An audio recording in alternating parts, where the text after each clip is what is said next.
Iya, dalam perspektif perang antara Israel sebagai negara dengan Gaza yang merupakan bagian dari entitas Palestina, ini memang perang yang menunjukkan adanya power imbalance.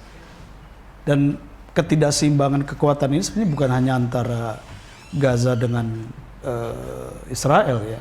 Kalau kita bicara Hezbollah atau Houthi sebagai bagian dari poros perlawanan juga terjadi power imbalance, ya, ketidakseimbangan kekuatan. Dan sebenarnya serangan-serangan yang dilakukan Israel itu kan dia ingin menunjukkan bagaimana superioritas kekuatan militer Israel terhadap kekuatan-kekuatan poros perlawanan ini. Tapi dari perspektif perang Israel Palestina yang fokus di Gaza ini, kita harus melihat dari capaian apa yang intangible yang itu justru sangat dikhawatirkan oleh pemerintahan Israel sekarang ini, Netanyahu. Yaitu setelah hampir setahun ini mulai tergerusnya dua mitos yang selama ini dibangun dan justru ingin terus dipertahankan oleh Israel dan Zionisme. Apa dua mitos itu? Yang pertama, mitos bahwa orang-orang Yahudi adalah orang-orang yang terusir, yang terzalimi, lalu kemudian mereka punya hak historis untuk mendapatkan tanah air di negeri yang tidak bertuan. Kira-kira begitu. Ini kan mitos yang lama dibangun. Tetapi dengan agresi yang dilakukan secara sangat masif, secara sangat brutal, orang kemudian, masyarakat dunia, masyarakat internasional terbalik opininya melihat bahwa ternyata sosok Israel, sosok Zionisme Israel ini justru melakukan hal-hal yang sebaliknya. Dan itu yang kita lihat kemudian memunculkan solidaritas internasional di berbagai negara dan di berbagai tempat. Ini mitos yang sangat dikhawatirkan oleh Israel. Yang kedua adalah Israel membangun mitos bahwa mereka walaupun negara kecil tetapi memiliki superioritas secara militer, secara teknologi militer.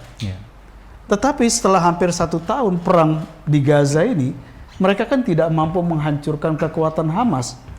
Setelah mereka menghancurkan bukan hanya infrastruktur fisik ya, tetapi juga membunuh begitu banyak warga sipil. Ya. Nah, ini yang dikhawatirkan oleh Netanyahu juga. Jangan sampai kemudian timbul confidence yang lebih kuat bagi semua poros perlawanan untuk kemudian menghadapi Israel ini secara militer, karena dianggap mereka tidak mampu menghancurkan kekuatan militer Hamas.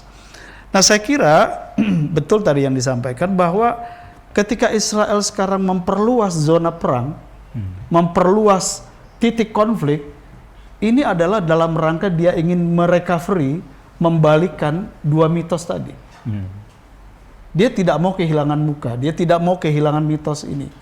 Jadi saya kira target Israel sekarang ini adalah bagaimana memperluas wilayah perang dan bagaimana kemudian bisa menarik kekuatan besar yang selama ini membackup Israel untuk terlibat langsung dalam peperangan.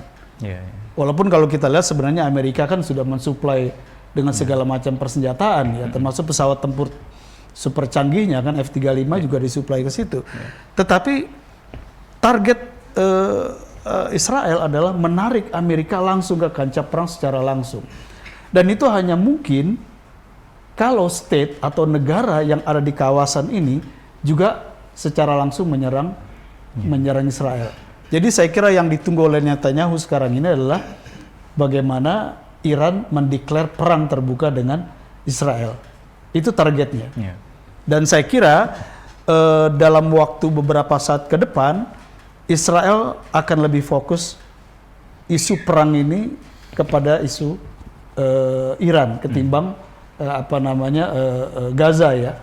Karena dalam pengamatan saya, tentara Israel rasanya berpikir ratusan kali untuk melakukan serangan darat secara total ke Gaza. Dia akan terus-menerus melakukan serangan lewat udara terhadap sisa-sisa infrastruktur yang dianggap masih menjadi kantong-kantong kekuatan militer Hamas. Nah, oleh karena itu saya kira memang kita harus mempersiapkan skenario yang lebih buruk. Kalau betul misalnya Iran ya terpancing lalu kemudian perang terbuka dengan Israel dan Rusia misalnya di belakang ini karena dia punya kepentingan juga dengan bagaimana mengelola konflik di Ukraine. Kalau itu terjadi, maka saya kira bukan hanya konflik di kawasan itu akan meluas, akan menajam, tapi ini bisa memicu konflik di kawasan yang lain. Jadi saya kira kita harus mulai mempersiapkan skenario yang lebih buruk. Dan tentu saja PR besarnya adalah bagaimana di saat yang sama kita harus mampu menyelamatkan nasib warga sipil yang ada di Gaza. Dan untuk menyelamatkan itu kuncinya ada dua. Bagaimana mengubah posisi dan sikap Mesir dan juga Jordan. Kalau dua negara ini masih seperti sekarang, menutup diri dan menutup pintunya, maka ya musibah kemanusiaan akan lebih dahsyat kita saksikan dalam beberapa bulan ke depan. Jadi termasuk ini ya Pak Sekjen, termasuk persiapan jangka panjang itu kan pangan, energi dan sebagainya untuk Indonesia ya. Iya. Itu mungkin juga salah satu yang perlu diperhatikan ya ke depan itu. Betul, kalau peran Iran dengan Israel ini secara terbuka, ini kan jalur pelayaran laut ini kan akan sangat terganggu. Suplai energi, suplai pangan ini akan sangat terganggu. Jadi ya tentu saja Indonesia harus memitigasi ini.